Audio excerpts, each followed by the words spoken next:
تو ملک فیروز خان نون آ جائے جنہیں غازی علم الدین دے پیو دی گل نہیں سی سنی، بعد پاکستان دا وزیر اعظم بنے سی۔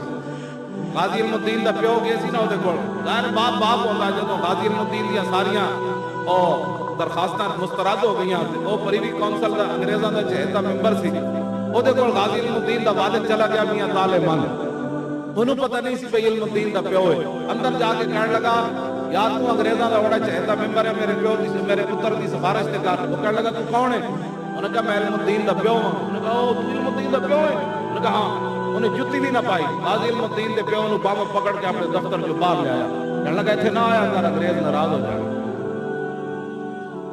جیڑا غازی دے پیو دی گل بھی یار نہ سن سکیا وہ پاکستان ایک بعد وزیر اعظم پاکستان بنے، منزلوں نے ملی جو شریک سفر نہ تھے۔ تو سب کیڑا کیتا ہے آج کل اساں ختم نبوت دے ڈاکوؤں نوں تسی ساڈے مقابلے ووٹ نہیں دیتے، یہ تو حشر کو ہوگا یہ معلوم کہ جیتا کون اور ہارا کون۔ اسی تے ختم نبوت دے ناموس رسالت کی خاطر کھڑے ہو گئے، اسی بعد قیامت نوں تسی یہ نہ کہو حضور بندہ ہی کوئی نہیں۔